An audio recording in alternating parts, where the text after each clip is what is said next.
fases da revelação divina, da lei divina. Porque a lei divina, Marcelo, é una.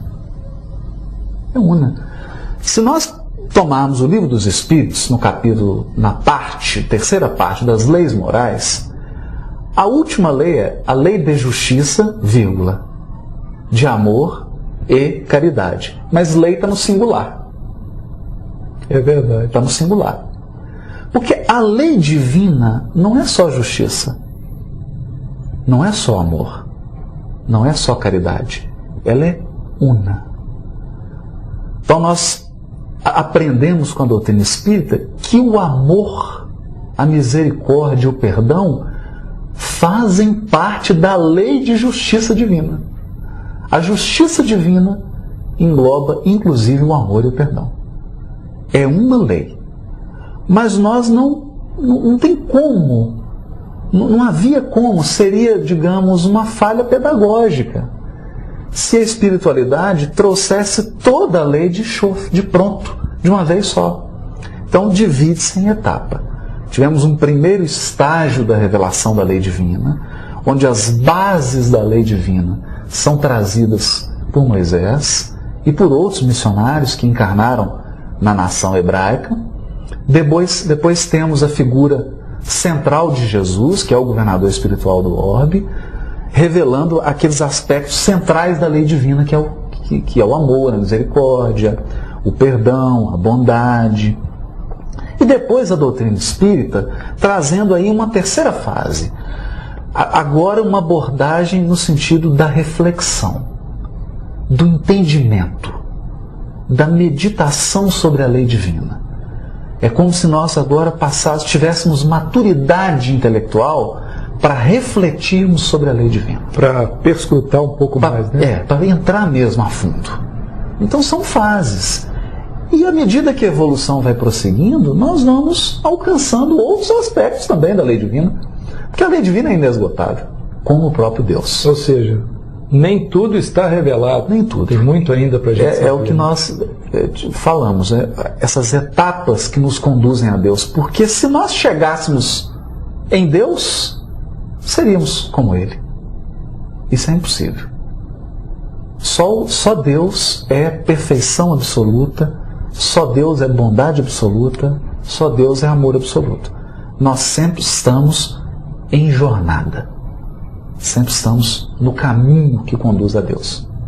Isso é importante. E é um caminho infinito, graças a Deus. Graças a Deus. Senão a evolução não seria saborosa. Exatamente. E nós podemos afirmar que o Espiritismo surgiu no tempo certo, ou seja, Jesus poderia ter antecipado as suas bases?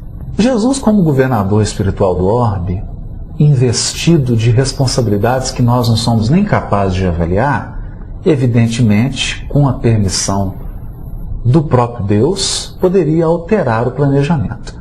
Mas nós não acreditamos nisso. Porque a sabedoria de Jesus é tão grande, e a sabedoria dessa pleiade que governa o sistema solar é tão grande, que eu não acredito em falha de planejamento.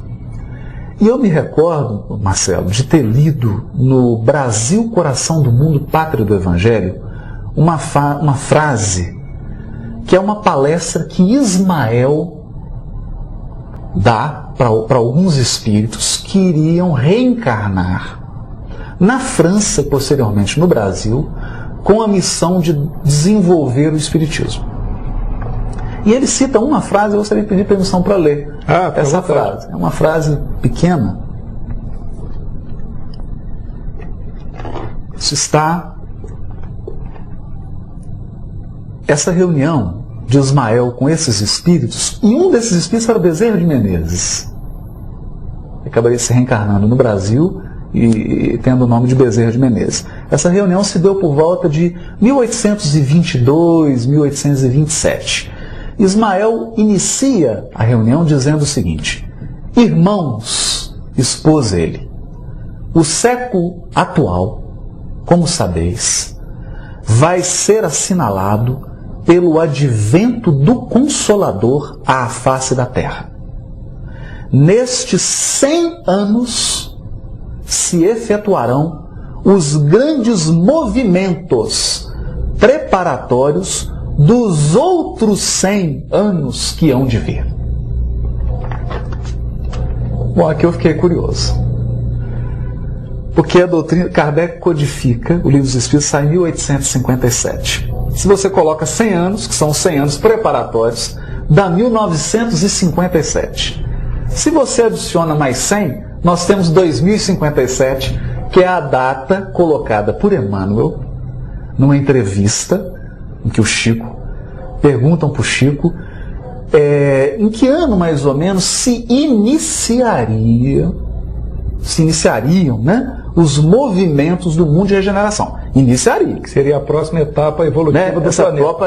É a próxima etapa evolutiva. E o Chico diz assim, por volta de 2057. E está aqui o próprio Ismael que revelou.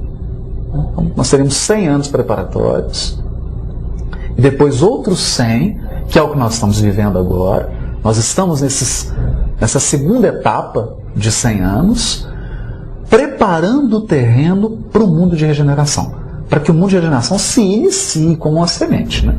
Tem muita gente achando que ele chega como uma árvore frutífera. Não, ele chega como uma semente. É preciso plantar a semente, regar, cultivar, até que ela possa dar frutos. Quem sabe a gente vai poder estar lá para colocar um pouquinho, dar uma contribuição, né? Então, agora, para ele dizer isso, ele disse isso em 1822. Para ele dar detalhes de datas, é porque a previsão espiritual. Jesus trabalha com um cronograma. E os cronogramas dele não costumam ser descumpridos. Senão ele não seria o governador magnânimo que ele é. É uma programação extraordinária. Existiu também, né, Haroldo, uma questão pedagógica. Jesus antecipa certas revelações antes daquele momento psicológico da humanidade, não daria certo, não é isso? Verdade, verdade. É mais ou menos você querer violentar consciências. Ou, digamos, uma criança. Pai, você tem crianças, um pai ou mãe, e você quer pular as fases da criança. Você quer ensinar para ela coisas que ela não está na fase ainda. Por exemplo, ela não tem coordenação motora, você quer que ela pegue o lápis de cor e faça desenhos. Não funciona. É preciso esperar um desenvolvimento, é preciso esperar um amadurecimento espiritual para que o conteúdo possa ser revelado. Não há precipitação. Há todo um planejamento, toda uma pedagogia na condução da nossa evolução. Isso é importante, sem violência. E não é à toa que na Terra nós temos ainda religiões, vamos dizer assim, que ainda são muito dogmatizadas, ainda vivem aquela etapa muito ritualística, que é uma coisa de um passado da humanidade, não é?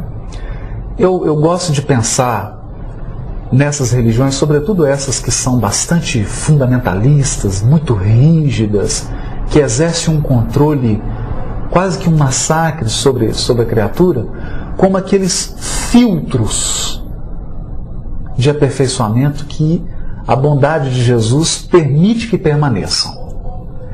A humanidade como um todo, no conjunto, já passou dessa fase.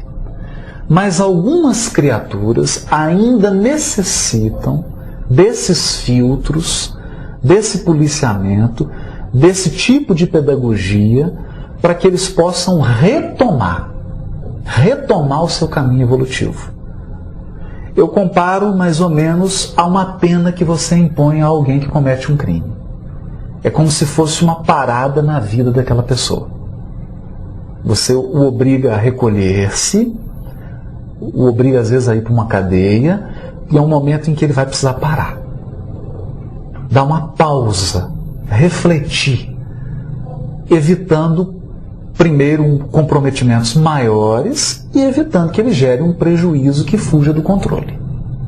É mais ou menos isso. Como se fosse então um estágio para uma readaptação. Para uma readaptação, uma preparação. Porque a verdade, Marcelo, é que no conjunto nós não estamos ainda preparados para uma liberdade espiritual plena. Não estamos. Você pode fazer uma opção, um teste numa grande empresa, você abolindo o ponto. Tipo assim, ó, a partir de hoje ninguém mais precisa